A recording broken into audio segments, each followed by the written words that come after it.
Again students देखिए exercise 1.3 solve करेंगे। तो ये इंटीजर से होगी और आप बहुत ही इंटरेस्टिंग क्वेश्चंस देखेंगे इस एक्सरसाइज में। पहला क्वेश्चन देखते हैं, फाइंड द क्वोशंट। देखिए क्वोशंट क्या होता है, जब हम किसी नंबर को अदर नंबर से डिवाइड करते हैं तो जितने टाइम्स वो डिवाइड होता है वो क्वोशंट होता है। ठीक है, तो काफी सिंपल है।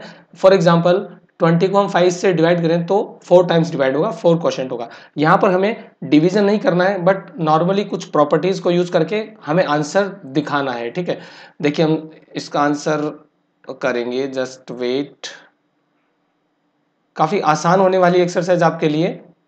ठीक है, देखो 45 डिवाइडेड बाई -9, तो सिंपली यहां पर क्या करेंगे, माइनस का साइन हम लेंगे और इसको हम कह देंगे 45 डिवाइडेड बाई 9, क्योंकि न्यूमरेटर या डिनोमिनेटर में से अगर कोई भी नेगेटिव हो तो हमारा क्वोशंट नेगेटिव ही होता है। ठीक है, जस्ट वेट, दोबारा लिखते हैं इसको। चलो, तो ये माइनस का हो जाएगा 45 डिवाइडेड बाय 9। अब देखिए क्या होता है, 45 को 9 से डिवाइड करते हैं तो 9 5 जा 45, ये आंसर होगा इसका माइनस का 5। ठीक है, इसी तरह से सेकंड करते हैं। सेकंड में -243 को डिवाइड करें 9 से, ये भी सिंपली क्या हो जाता है, माइनस और 243 डिवाइडेड बाय 9। अब थोड़ा सा हम डिवाइड करके चेक कर लेते हैं। ठीक है, देखो यहाँ पे थोड़ा सा रफ पार्ट करते हैं। 243 को किया तो ये कितना होगा, 2 जा हो जाएगा, ये 9 2 जा 18, 6 और 3 तो 7 जा होगा, ये 9 7 जा 63। तो आंसर कितना हो गया हमारा, माइनस का 27। ये सब काम आपको रफ कॉपी में कर लेना है, यहाँ पर सिर्फ आंसर लिखना, आपको डिवीजन शो करना जरूरी नहीं है। ठीक, इसी तरह से 5525 नेगेटिव, आप देखिए दोनों नेगेटिव नंबर है, तो दो नेगेटिव नंबर्स को जब हम उनमें से एक को दूसरे से डिवाइड करते हैं तो आंसर हमारा पॉजिटिव ही रहता है। ठीक है, और इसको जब हम डिवाइड करेंगे इससे तो ये हमारा आंसर हो जाएगा 25। तो आप इसको डिवाइड करके देख लें। चलिए थोड़ा सा हम कैलकुलेटर की हेल्प ले लेते हैं। ठीक है, क्योंकि डिवाइड करना तो है वो आपको ही करना है, मुझे नहीं करना है, राइट। बस आपको कंसेप्ट समझा रहा हूं मैं। 5525, देखिए क्वेश्चन क्या है, 5525 और ये हो जाएगा डिवाइडेड बाय कितना था, 221। देखिए आंसर है 25। ठीक है, तो कैलकुलेटर हम यहाँ पे मिनिमाइज कर लेते हैं, जैसे भी हमें नीड होगी हम इसको ओपन कर लेंगे। इसी तरह से फोर्थ क्वेश्चन, तो न्यूमरेटर इसमें पॉजिटिव है और डिनोमिनेटर यानी कि जो डिवाइजर है वो नेगेटिव है, तो अल्टीमेट जो आंसर आएगा वो नेगेटिव होगा, 1728 डिवाइडेड बाय 12। ठीक है, और ये आंसर होगा माइनस में 144, क्योंकि मुझे ये याद है कि 12 का जब क्यूब करते हैं हम तो 1728 आता है, तो इसको डिवाइड करेंगे -44 आएगा। और कितने पार्ट है, ओके फिफ्थ पार्ट भी है। तो ये तो काफी सिंपल है, देखो 729 डिवाइडेड बाय 9। ठीक है, तो इसको जब हम डिवाइड करेंगे तो ये कितना आएगा, 81 आएगा। अब देखो थोड़ा सा हम एक्सप्लेन अगर इसको करें तो हम कुछ इस तरह से लिख सकते हैं। बाय द वे आप वो मेथड फॉलो करें जो आपकी बुक में है। 729 का मतलब होता है 9 इंटू 9 इंटू 9। देखिए थोड़ा सा इसको अच्छे से एक्सप्लेन करें तो क्या होगा, ये डिवाइड कर देंगे और ये 9 9 जा क्या जाएगा 81। इस तरह से भी आप शो कर सकते हैं, बट आप वही मेथड फॉलो करें जो आपकी स्कूल में पढ़ाया जा रहा है, क्योंकि स्टूडेंट्स आप डिफरेंट स्कूल से बिलोंग करते हैं, तो वही फॉलो करें या फिर जो बुक में है उसको फॉलो करें। बाय द वे ये भी करेक्ट है, इसमें कोई गलत नहीं है। फिर से -133। ठीक है, तो दोनों नंबर नेगेटिव है, इसका मतलब क्या होगा, आंसर हमारा पॉजिटिव हो जाएगा, तो इसको हम लिख देते हैं डिवाइडेड बाय 19। अच्छा, सिक्स वाले का आंसर 7 आएगा, क्योंकि 133 का मतलब होता है 7 इंटू 19 और ये हो गया डिवाइडेड बाय 19, तो ये जब कैंसिल होता है तो इसका आंसर 7 आता है। आप इस तरह से भी कर सकते हैं। ठीक है, चलिए सेकंड क्वेश्चन करते हैं। देखिए क्या करें, सिंप्लीफाई। सिंप्लीफाई में देखिए क्या है, फर्स्ट पार्ट। ठीक है, फर्स्ट पार्ट ये है -49 डिवाइडेड बाय 7 और पूरे एक्सप्रेशन को फिर से डिवाइड करना -7 से। देखो बहुत सिंपल है, इसमें हम क्या करेंगे, ये जो ब्रैकेट है, ठीक है, इसमें -49 को 7 से जब डिवाइड करेंगे तो इसका आंसर आ जाएगा -7। ठीक है, तो यहाँ तो ये हो जाएगा -7 और इसको फिर से डिवाइड करें हम -7 से, तो दो नेगेटिव नंबर्स को जब हम डिवाइड करते हैं मतलब डिवीजन करते हैं सेम साइन वाले, तो आंसर क्या पॉजिटिव होता है। तो ये आंसर सिंपली इसका होगा 7 divided by 7 that is equal to 1। Second का फर्स्ट हो गया, इसका आंसर 1 हुआ। ठीक है, सेकंड पार्ट देखो, -11 और प्लस माइनस का 5, तो ये माइनस में दोनों नंबर ऐड करने नेगेटिव में, तो ये तो होता है नेगेटिव का 16। ठीक है, और प्लस इधर फिर से क्या होगा 3 और -1 को हम ऐड कर रहे हैं, तो ये सिंपली 3 - 1 हो जाता है, ये होता है -16 डिवाइडेड बाय 2। ठीक है, ये आंसर होता है माइनस का 16 डिवाइडेड बाय 2। एक नंबर इसमें नेगेटिव है तो आंसर हमारा नेगेटिव होगा। इस तरह से इसका आंसर होता है -8। ठीक है, चलिए थर्ड पार्ट देखते हैं इसी तरह से। थर्ड पार्ट में 45 डिवाइडेड बाई 9, तो ये होता है 9 5 या 45 डिवाइडेड बाय, अब देखिए -36 को जब 9 से डिवाइड किया तो ये मिलेगा हमें -4। अब अल्टीमेटली देखिए कौन सा पार्ट है, अच्छा माइनस का साइन है, ठीक है, बीच में देखिए माइनस का साइन है। अब दो साइन माइनस के साथ में है तो ये मल्टीप्लाई होकर प्लस में कन्वर्ट हो जाएंगे और 5 + 4 होगा 9, तो थर्ड पार्ट का जो आंसर है वो 9 होगा। फोर्थ पार्ट देखें, ओके देखिए फोर्थ है, बाई मिस्टेक 1 हो गया, इसको फोर्थ माने। ठीक है, देखो क्या करें, पहले डिवीजन करें -56 का 8 के साथ, तो दोनों नेगेटिव एक दूसरे कैंसिल होते हैं और ये बन जाता है 56 डिवाइडेड बाई 8 प्लस नेक्स्ट वाले ब्रैकेट में -7 को हम 7 से डिवाइड करते हैं तो ये बन जाता है -1। ओके, नाउ 56 को जब 8 से डिवाइड करते हैं तो 7 होता है और 7 प्लस देन -1 प्लस माइनस जब मल्टीप्लाई होता है तो ये मिलता है -1। ठीक है, और ये होता है 7 - 1 = 6, तो इसका आंसर होता है 6। बहुत सिंपल क्वेश्चन है, सारे सिंपल है। अब देखिए ये हमें वेरीफाई करना है, तो सबसे पहले हम LHS ले लेते हैं। इसका सबसे अच्छा यही तरीका, आप LHS RHS में क्वेश्चन को कन्वर्ट कर लें उस फॉर्म में, फिर आप उसको सोल्व करके देखें कि दोनों इक्वल होती हैं कि नहीं। तो A डिवाइडेड बाय होगा यहाँ पे B + C। अब देखो वैल्यू पुट करो, A की वैल्यू 24, जस्ट वेट, A की value 24 divided by B + C। ठीक है, B कितना है 8, C कितना है 4।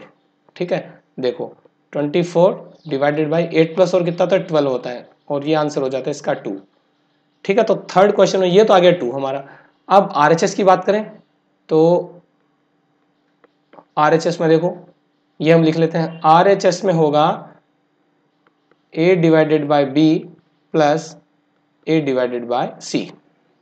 देखो क्या होता है, नॉट इक्वल टू प्रूव करना है तो वैल्यू पुट कर देंगे हम। A की वैल्यू है 24 डिवाइडेड बाई B कितना है 8, बीच में प्लस, फिर वही 24 डिवाइडेड बाई C यानी कि 4।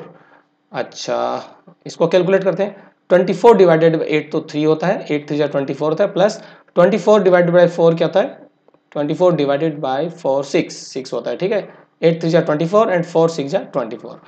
ये देखिए क्या है इसका, टोटल इनका 9 है ना, तो ये दोनों जो वैल्यूज है इक्वल नहीं है, आप देख सकते हैं ना ये इक्वल नहीं है, तो हम कह देंगे LHS not equal to RHS। ये क्या हो गया, आप इसमें लिख दें हैंस प्रूव्ड, हैंस प्रूव्ड। तो ठीक है, क्वेश्चन नंबर 3 भी हो गया। फोर्थ क्वेश्चन पर चलते हैं। देखो, right 4 pairs of integers A, B such that A divided by B = -4। अब देखो इसमें बहुत ही सिंपल तरीके से हम इसको करेंगे, कोई इसमें ज़्यादा सोल्व नहीं करना, ना ही आपको रफ कॉपी की जरूरत है। आप ऐसे दो नंबर देखें जिनमें से एक नंबर दूसरे का 4 टाइम्स हो और दोनों का साइन अपोजिट हो। ठीक है ना, क्योंकि किसी भी नंबर को जब हम अदर नंबर से डिवाइड करते हैं और माइनस में साइन आ रहा है, इसका मतलब कि या तो न्यूमरेटर जो है वो नेगेटिव है या फिर डिनोमिनेटर नेगेटिव है। तो सबसे हम पहले हम लिखेंगे, जैसे सिंपली हम लिखते हैं 4, -4। ठीक है, -1 सॉरी, इसको हम लिखते हैं -4, 1। यहाँ पे हम मेंशन कर देंगे because -4 divided by 1 = -4।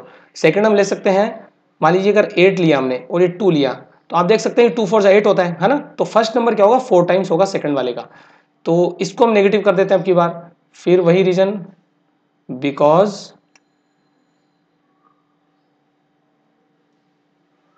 Just a minute,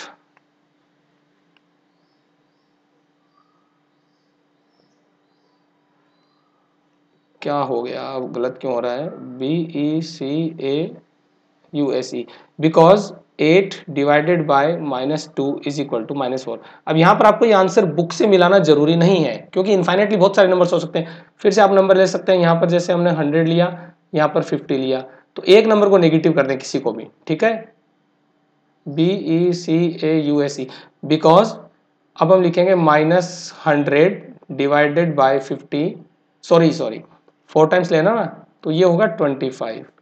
ठीक है, डिवाइडेड बाय 25 = -4। एक और नंबर ले सकते हैं, मान लीजिए यहाँ पर मैं अगर चलिए कोई इजी ले लेता हूँ, मैं 40 लूँ तो यहाँ पर 10 लूँगा। ठीक है, और ये माइनस लूँगा मैं, तो ये होगा because 40 divided by -10 is equal to -1। ठीक है, तो इसमें करना क्या है, दोनों नंबर्स में से जो पहला नंबर है वो बड़ा होगा, कितना होगा 4 टाइम्स। जैसे फर्स्ट में क्या हो -4,1, तो 1 4 जा 4 होता है। फिर 8, -2, तो ये भी -4 हुआ। फिर -100,25, तो क्या हुआ 125 से 4 टाइम्स होता है। बट इसको नेगेटिव रखना है, एक नंबर को नेगेटिव रख लें आप, ध्यान से सुने, चाहे फर्स्ट वाले को या सेकंड वाले को, किसी को भी नेगेटिव रखना है, यानी दोनों नंबर्स ऑपोजिट साइन के होने चाहिए, दोनों नेगेटिव नहीं रखने आपको। ठीक है, तो 25 4 जा 100 होता है और 10 4 जा 40 होता है, राइट। अब चलते हैं हम लास्ट क्वेश्चन पे इस एक्सरसाइज का, क्वेश्चन नंबर 5।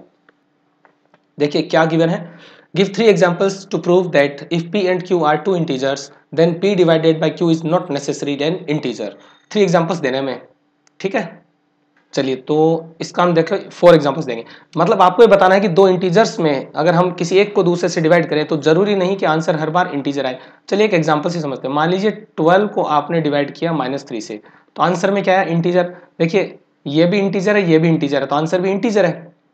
बट जरूरी नहीं कि वो हर बार इंटीजर आए, इसका मतलब कोई फ्रैक्शन में या डेसिमल में वैल्यू आएगी। चलिए तो हम ये लिखते हैं p इक्वल्स 1 q इक्वल्स 4, तो हम लिखते हैं 1 divided by 4 is not an integer. हो गया, क्योंकि 1 को 4 से हम कंप्लीटली डिवाइड नहीं कर सकते, हमारा आंसर जो आएगा वो डेसिमल में आएगा। फिर कितने 3 एग्जांपल्स देने, p इज इक्वल टू 10, ठीक है, p इज इक्वल टू 10, तो q को हम 3 ले सकते हैं, क्योंकि 10 divided by 3 is not an integer. Concept आपको समझना है, ठीक है, क्योंकि 10 जो है वो 2 से और 5 से डिवाइड होता है बट 3 से नहीं होता। तो बस आपको ये लेना है कि जब एक नंबर दूसरे वाले से कंप्लीटली डिवाइड ना हो, है ना, तो फिर वो प्रॉपर आंसर होगा उसका। अच्छा, और हम क्या ले सकते हैं, अगर मैं इसको 9 लूं p को, देखिए यहाँ पर भी इन्फाइनेटली बहुत सारे आंसर्स होंगे, जरूरी नहीं कि आप इसमें बुक से देख के कॉपी करें। तो if p equal to 9 and q equal to 2 then 9 divided by 2 is not an integer. यहाँ पर आप जितने भी डिवीजन है, जो एग्जांपल्स यहाँ मैंने लिखे हैं, उसमें आप देखें कि हमारे आंसर डेसिमल में आएंगे, यानी कि 1 को 4 से डिवाइड करेंगे तो 0.25 आएगा, 10 को 3 से डिवाइड करेंगे तो 3.333 आएगा, 9 को 2 से डिवाइड करें तो 4.5 आएगा।